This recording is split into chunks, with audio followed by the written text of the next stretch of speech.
जय हिंद विद्यार्थी मित्रों, આપણે જોઈ રહ્યા છીએ પાઠ નંબર 3 મહેનતનો રોટલો, જેના લેખક છે પન્નાલાલ પટેલ અને સાહિત્ય પ્રકાર છે બોધકથા। આજે આપણે પાઠનો ભાગ નંબર 3 જોઈશું કે જેનો ટૂંકમાં કહીએ તો બોધ છે જીવનનો સાચો આનંદ મહેનતની કમાણીમાં જ છે, બરાબર। અને તેના મુખ્ય બે પાત્રો છે, પહેલું પાત્ર છે મોચી અને બીજું પાત્ર છે સાધુ। અત્યાર સુધી આપણે જોયું કે જે સાધુ મહારાજ છે મોચીની દુકાને જાય છે પગરખા સીવડાવવા માટે, તો તે પગરખા લેવા માટે જાય છે તો જે મોચી છે એનો જે સ્વભાવ છે તો કેવો હતો, પ્રામાણિક અને જે સાચું બોલનાર સાચું કલો વ્યક્તિ હતો। આનો જે સ્વભાવ છે તો સાધુને ગમી જાય છે। તો સાધુ શું કરે છે, પોતાની પાસે એક પારસમણી હતી। પારસમણી કોને કહેવાય કે જેને સ્પર્શ માત્રથી વસ્તુ શું બની જાય છે, સોનાની બની જાય છે, એવી માન્યતા છે લોકોની।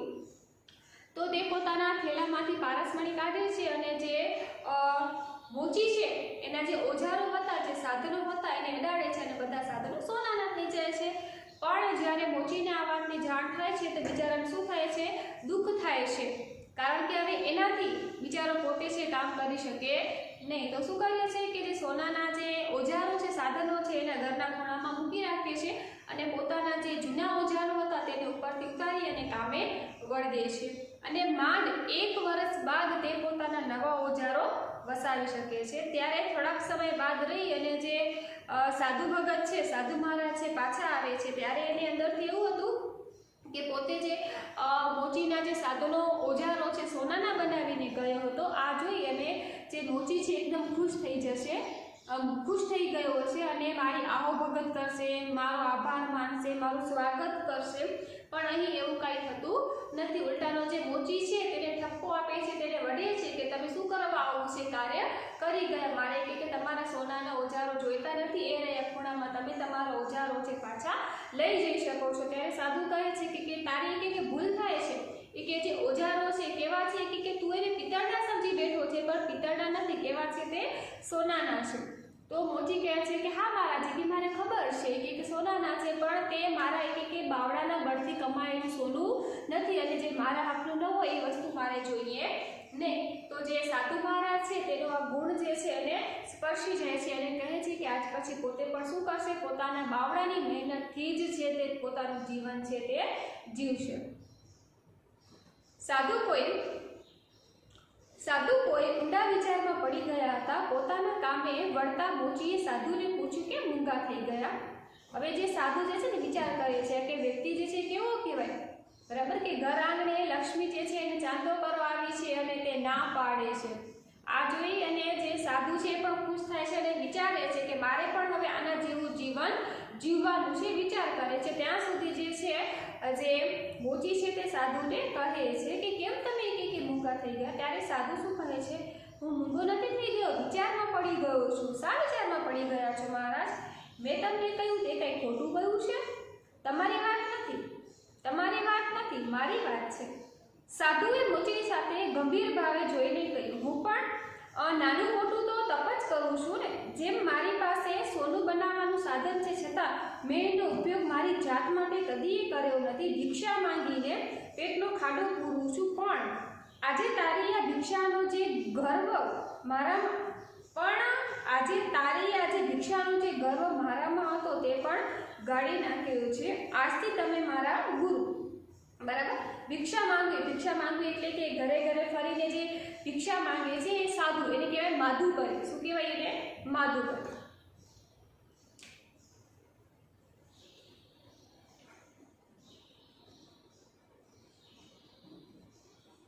આ બધા જે છે શબ્દ સમૂહ માટે પૂછાઈ શકે એવા છે।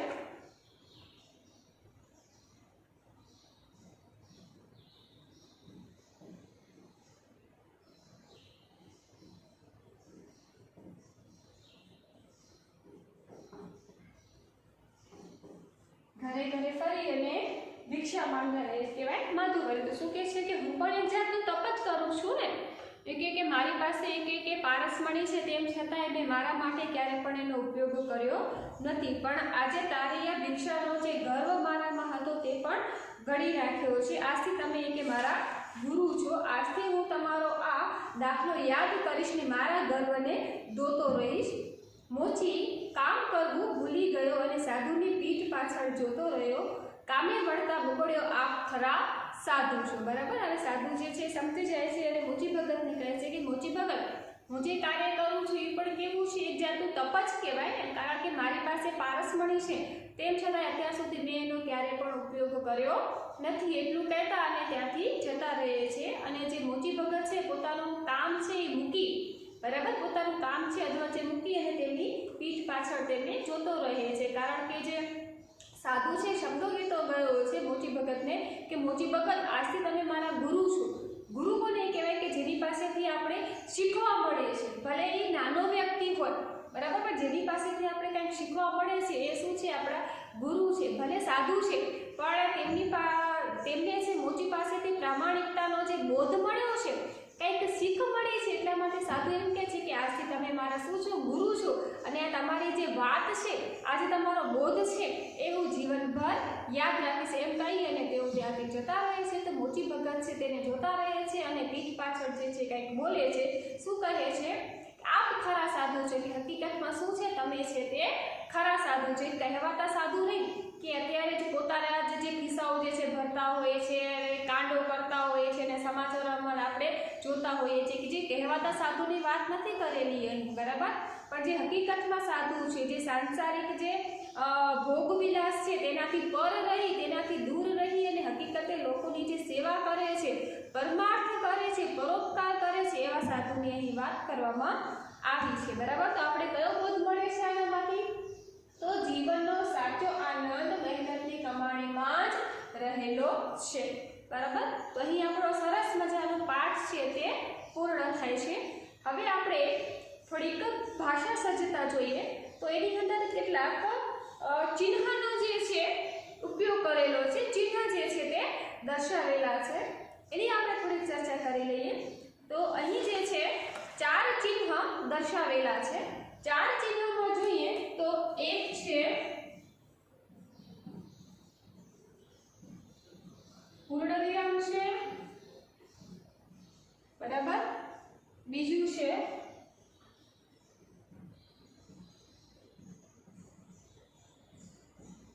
અલ્પવિરામ છે, ત્રીજું છે પ્રશ્ન ચિહ્ન છે અને ચોથું છે ઉદ્ગાર ચિહ્ન.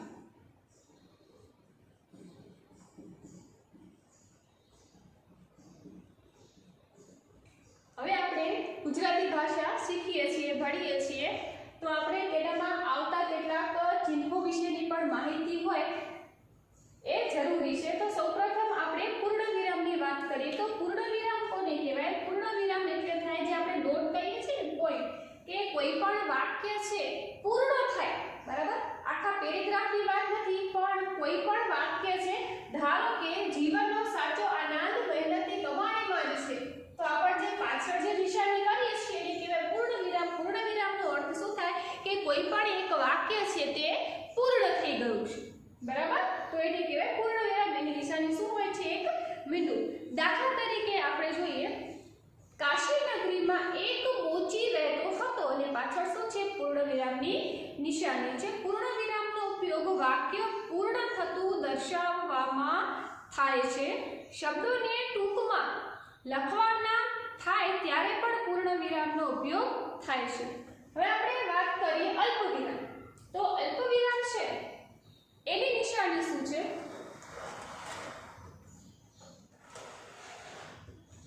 તો અલ્પવિરામની નિશાની છે કે જ્યારે પણ કોઈ વાક્ય છે, બરાબર, એનામાં અટકવાનું થાય. એક વાક્ય અડધું છે, વચ્ચે આવી નિશાની આવી અને ત્યારબાદ જે શું થાય છે, એનું જે અડધું વાક્ય છે તે પૂર્ણ કરવા માટે અડધું વાક્ય જે છે પાછળ આપવામાં આવે ત્યારે વચ્ચે જે નિશાની આવે છે એને કહેવાય અલ્પવિરામ. દાખલા તરીકે બેફિકર રહો મહારાજ, પછી અલ્પવિરામની નિશાની છે વાયદો નહીં ચૂકવું, બરાબર. બીજું વાક્ય જોઈએ, પ્રાચી અલ્પવિરામ, નિર્મળ અલ્પવિરામ, કૃતિ અને હિમાંશુ પુસ્તકાલયમાં ગયા. હવે ત્રીજું જોઈએ તો તો છે પ્રશ્નાર્થ ચિહ્ન, જેને પ્રશ્ન ચિહ્ન, કે જ્યારે પણ આપણે કોઈ પ્રશ્ન પૂછીએ છીએ એની પાછળ જે ચિહ્ન લાગે છે એને કહેવાય પ્રશ્નાર્થ ચિહ્ન. દાખલા તરીકે તમારું નામ શું છે? જ્યારે કોઈ વ્યક્તિ અન્ય વ્યક્તિને પ્રશ્ન પૂછે છે કે તમારું નામ શું છે, તો ઉત્તરમાં તમે કહેશો કે મારું નામ આ છે. તમે કઈ શાળામાં અભ્યાસ કરો છો? બરાબર. તો છેલ્લે જે મુકાય છે નિશાની એને શું કહેવાય? પ્રશ્નાર્થ ચિહ્ન. કે જ્યારે આપણે પ્રશ્ન પૂછીએ છીએ ત્યારે પાછળ જે ચિહ્ન મુકાય છે એને કહેવાય પ્રશ્નાર્થ ચિહ્ન અથવા તો પ્રશ્ન ચિહ્ન, જેને આપણે ક્વેશ્ચન માર્ક તરીકે પણ ઓળખીએ છીએ. ચોથું છે ઉદ્ગાર ચિહ્ન. બરાબર. ચોથું શું છે? ઉદ્ગાર ચિહ્ન, કે જે આશ્ચર્યનો જે ભાવ જે છે તે દર્શાવે છે. દાખલા તરીકે વાહ,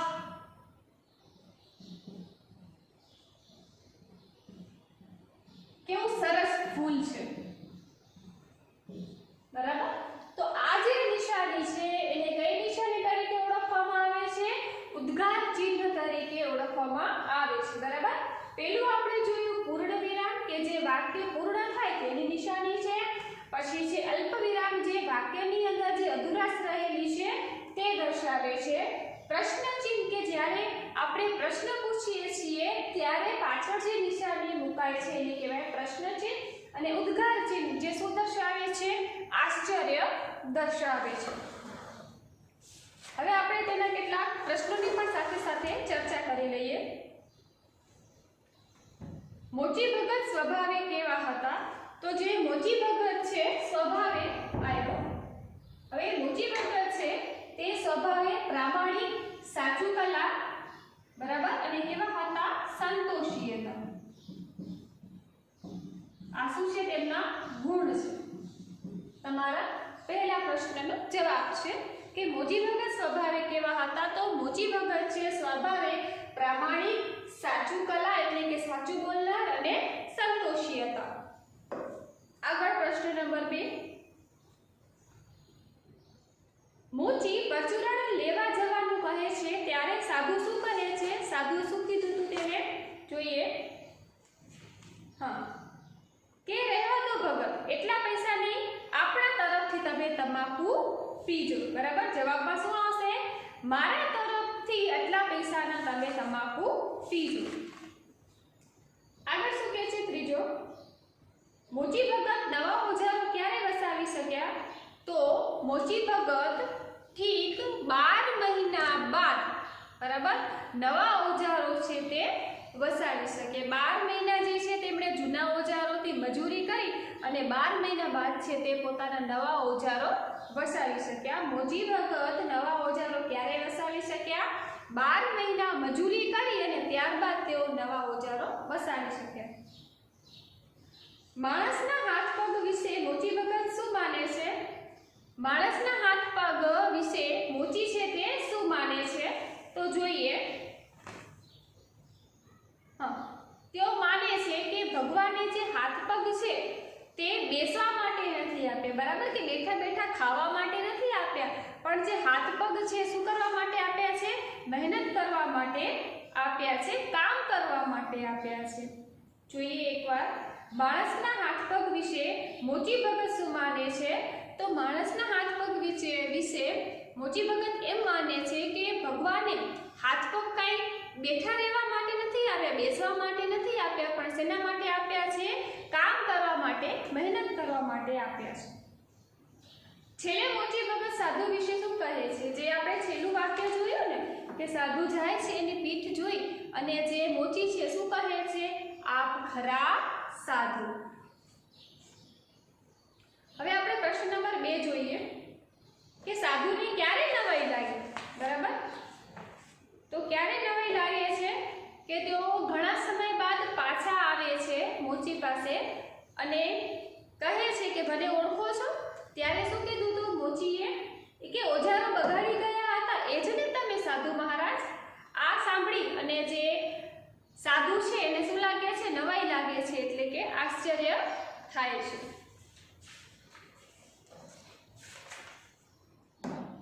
નંબર 2, મોચીની પ્રામાણિકતાનો બદલો સાધુએ શી રીતે વાળ્યો?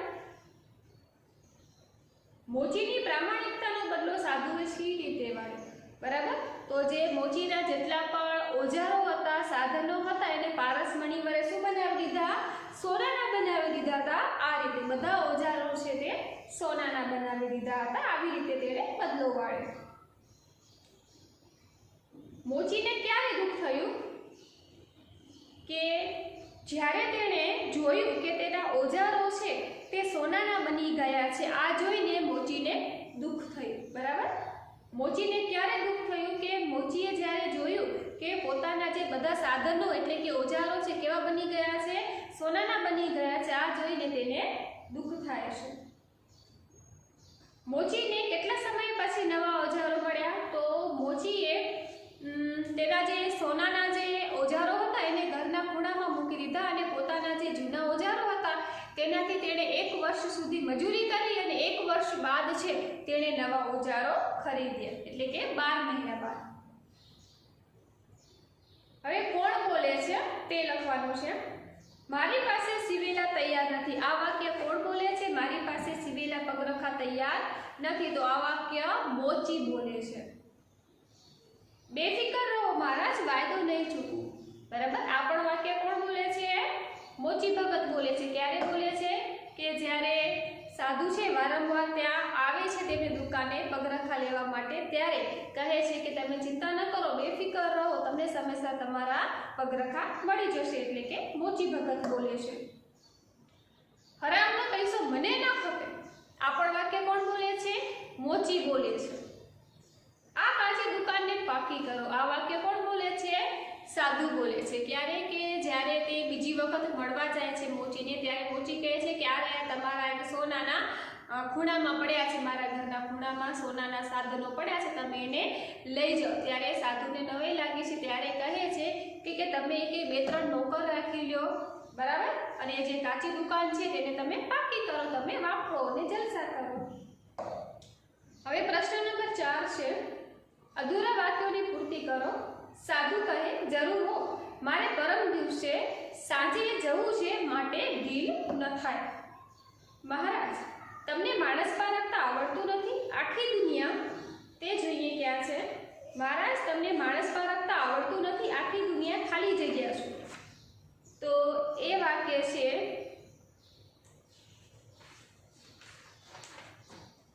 પાના નંબર 9 ઉપર. મહારાજ, તમને માણસ પારખતા આવડતું નથી, આખી દુનિયા જૂઠું બોલે છે, એમ જ તમે માનો છો? હવે પ્રશ્ન નંબર 5 છે. નીચેના વાક્યોને વાર્તાના ક્રમમાં ગોઠવો. એટલે કે કયું વાક્ય છે તે પહેલું આવશે તે જોવાનું છે. કુલ છે 4 વાક્યો. એનામાં પહેલું વાક્ય જોઈએ કયું આવશે. એનામાં જે ચોથા નંબરનું જે વાક્ય છે, મારી પાસે સીવેલા તૈયાર નથી મહારાજ, એ આવશે પહેલા ક્રમમાં. હા, બીજું વાક્ય આવશે સીવી દે તો શું લો, એટલે કે બીજા નંબરનું છે તે બીજું જ આવશે. હવે ત્રીજા નંબરનું વાક્ય આવશે, પહેલું છે ને એ ત્રીજું વાક્ય આવશે, બેફિકર રહો મહારાજ, વાયદો નહીં ચૂકવું. અને જે ત્રીજા નંબરનું વાક્ય છે તે ચોથું આવશે, એક મુઠ્ઠી ચણા તો મારી પાસે છે. એટલે કે કેવી રીતના આવશે? પહેલું વાક્ય છે તેનામાં ચોથું છે તે પહેલું આવશે, બીજું છે તે બીજું જ આવશે, પહેલું છે તે ત્રીજું આવશે અને ત્રીજું છે તે ચોથું આવશે. હવે આપણે સમાનાર્થી શબ્દો જોઈએ. પગ, પગ એટલે થાય ચરણ.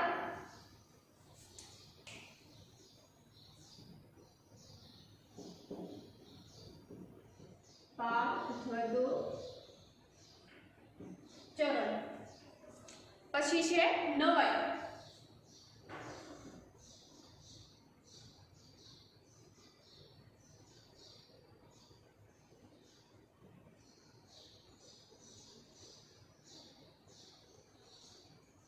નવાઈ.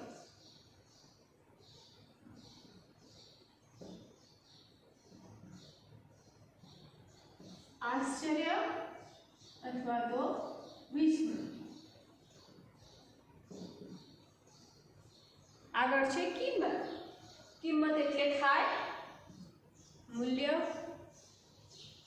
દુનિયા. દુનિયા એટલે થાય જગત, પૃથ્વી.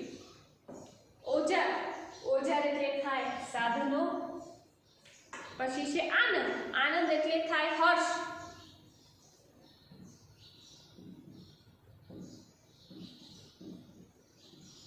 હર્ષ અથવા તો ખુશી. હવે આપણે વિરુદ્ધાર્થી શબ્દો જોઈએ તો પેલું છે પ્રામાણિક. તો પ્રામાણિક એટલે થાય અપ્રામાણિક.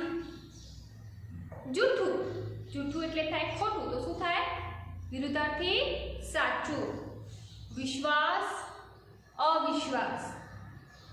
ફિકર બેફિકર. વેચવું ખરીદવું. સદુપયોગ દુરુપયોગ. બરાબર.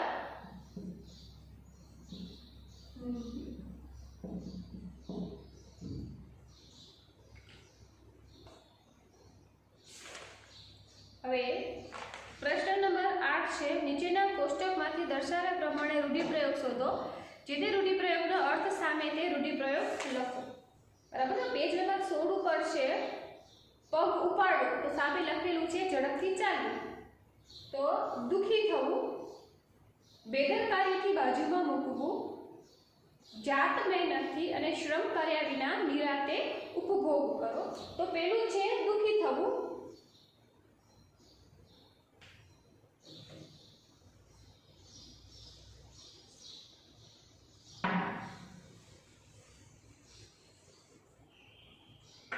દુખી થવું તો આવશે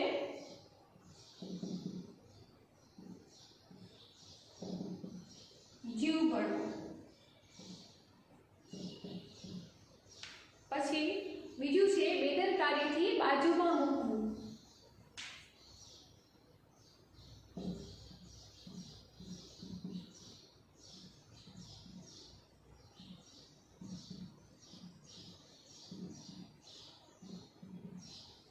તો આવશે સાધનો ક્યાં મૂકી દીધા હતા?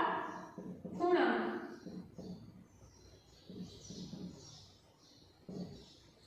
આગળ છે જાત મહેનતથી. જાત મહેનતથી તો શું આવશે? બાવળાના ગળે. શ્રમ કર્યા વિના નિરાથી ઉપભોગ કરવો. તો શું આવશે? બેઠા બેઠા ખાવું.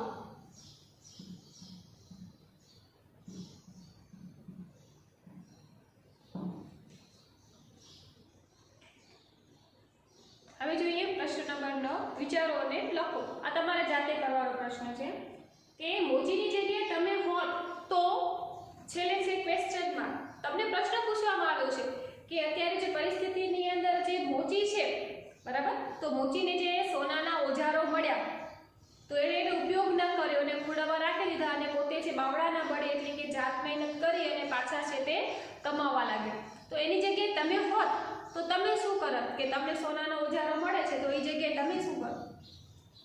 બીજો છે સાધુ મહારાજની જગ્યાએ તમે હોત તો કે અત્યારે સાધુ જે છે એ ભિક્ષા માંગીને મેળવે છે અને પોતાનું જીવન ગુજરાન ચલાવે છે. પણ જો તે સાધુ મહારાજની જગ્યાએ તમે હોત તો તમે શું કરો? બરાબર. તો અહીં જે છે આપણો પાઠ નંબર 3 છે મહેનતનો રોટલો, જેનામાંથી બોધ મળે છે જીવનનો સાચો આનંદ મહેનતની કમાણીમાં જ રહેલો છે. સરસ મજાનો પાઠ છે અહીં પૂર્ણ થાય છે.